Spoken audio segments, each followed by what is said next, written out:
ज्योतिष के संदर्भ में पुनः आपके सामने उपस्थित आपको मेरा नमस्कार।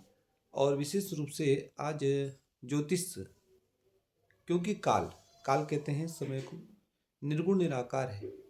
वह काल सगुण साकार अनादि अनंत सर्वव्यापक सशक्तिमान के रूप में यह व्यवहारिक होता है। कालाधीनम जगत सर्वम, जो सभी मनुष्य हैं वह काल के अधीन है। और काल किसके अधीन है? ज्योतिष के अधीन है। क्योंकि ज्योतिष के माध्यम से आपको समय पता चलता है। जैसे कई बार कौन सी दिशा में जाना है, कौन सी में नहीं जाना है, दिशाशूल आदि, कि आप इस बार को इस दिशा में जाएं या न जाएं, अनेक प्रकार के जो आपको उदाहरण मिलते हैं वे ज्योतिष के माध्यम से प्राप्त होते हैं। आज कोई व्यक्ति यह भी नहीं पूछते कि मुझे आज यहाँ जाना है या मेरी यही यात्रा है, मुझे करनी चाहिए या नहीं करनी चाहिए। तो इस कारण से कई प्रकार के मार्ग में हानि होती है। इसलिए ज्योतिष एक ऐसा माध्यम है जिसके माध्यम से आप अपने सभी कार्यों को अच्छे रूप से कर सकते हैं। और इसलिए ज्योतिष प्रामाणिक है। और ज्योतिष जो विषय है वह लौकिक और पारलौकिक सभी के लिए उपयुक्त है।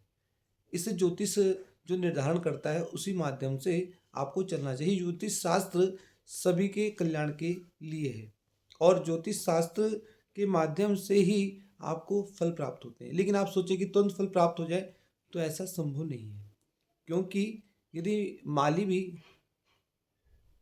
जो है पौधे आदि को सींचता है तो समय लगता है। धीरे धीरे रे मना, धीरे सब कुछ होए, और माली सींचे सो घड़ा, ऋतु आए फल होए। तो इसलिए जब ऋतुएं आती हैं तभी फल की प्राप्ति होती है। इसलिए ज्योतिष में धैर्य की आवश्यकता होती है। और ज्योतिष के माध्यम से जो लाभ भी आपको प्राप्त होते हैं वे बहुत चिरकाल तक आपको अच्छे फल देते हैं। क्योंकि कई बार क्या होता है कि हम ज्योतिष के माध्यम से जो कार्य कर लेते हैं वही हमें फलीभूत होते हैं। कई बार ऐसा भी होता है कि हम टोने टोटके उपाय आदि जो कि आपको किसी प्रकार का अच्छा फल नहीं देने वाले, जैसे कि कोई औषधि, वह आपको समय के अनुसार धीरे धीरे धीरे स्वस्थ करेगी, रोग को काटेगी। ऐसे ही ज्योतिष भी है। भारतीय ज्योतिष में जो आपके लिए उपाय हैं, जो कि ऋषि मुनियों ने मनन किया, मनन करने के बाद उनका परीक्षण किया, परीक्षण करने के बाद जब वह फलीभूत हुए उसके पश्चात ही उन्होंने यह ज्योतिष शास्त्र के माध्यम से श्लोक आदि हमें प्राप्त हुए। इसलिए वेद वेदांग से परिपूर्ण है ज्योतिष। इस ज्योतिष के माध्यम से ही प्रत्येक प्राणी को कार्य करना चाहिए। और जो ज्योतिष विषय है, जैसे हम कहते हैं ना, मंत्रे तिथि द्वे देवी देव के भिष्य गुरु याद सी भावना से सिद्धिर्भूति तादृशी। यह विषय जो है विश्वासो फलदायका के ऊपर निर्भर करता है। मंत्र में, तीर्थ में, देवता में, ब्राह्मण में, गुरु में, ज्योतिष में, वैद्य में आपकी जो भावनाएं प्रबल होती हैं, आपकी भावनाएं बनती हैं, तो ही आपको अच्छे अच्छे फलों की प्राप्ति होती है। इसलिए ज्योतिष जो विषय है वह विषय पूर्ण रूप से श्रद्धा का है, विश्वास का है। और यह जो विषय है यह वेदपाठी ब्राह्मणों के द्वारा ही आपको प्राप्त हो तो वही कल्याण करने वाला है। क्योंकि ब्राह्मणों से मुखमासिद, यह तो कहा ही गया है वेद में। इसलिए ब्राह्मण के द्वारा ही आपको प्रदत्त ज्ञान, ज्योतिष के माध्यम से उपाय, वह आपके लिए फलीभूत हो जाते हैं।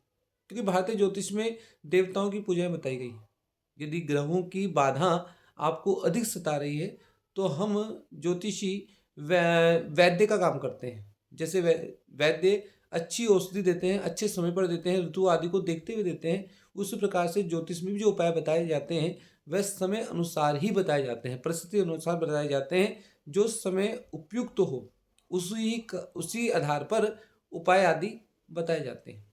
क्योंकि धर्मेण हन्यते व्याधि, धर्मेण हन्यते ग्रह, धर्मेण हन्यते शत्रु, यह तो धर्मास्ततो जय। धर्म से व्याधियाँ दूर होंगी, धर्म से कष्ट दूर होंगे, धर्म से शत्रु परास्त होंगे। एक बाह्य शत्रु है, एक अंतः शत्रु है।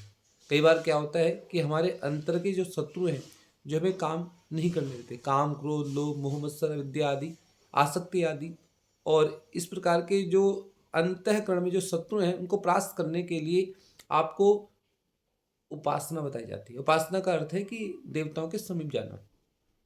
सूर्य भगवान की उपासना, जिससे आपको आत्मबल की प्राप्ति हो। चंद्रमा आपके मनोबल को पूर्ण करे। मंगल आपको पराक्रम दे। बुध आपको सुंदर बुद्धि प्रदान करे।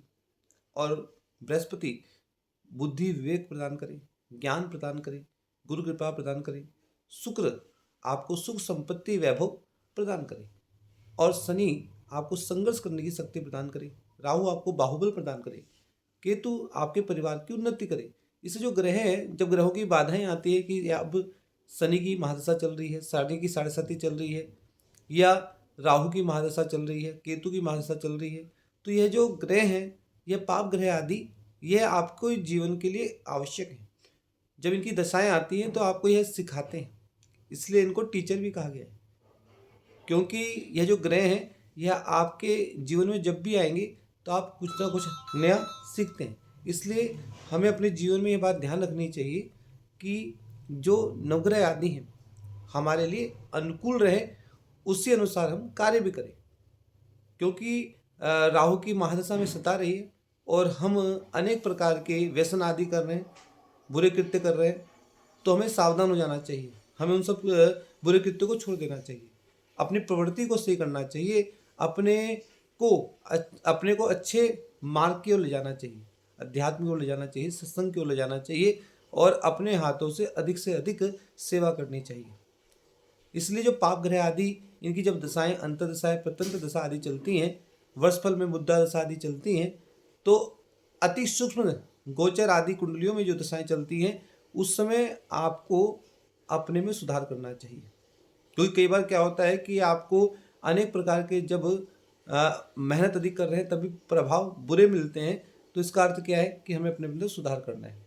हमारे अंदर कोई गलत आदतें हैं, उन्हें हमें दूर करना है। इसलिए ज्योतिष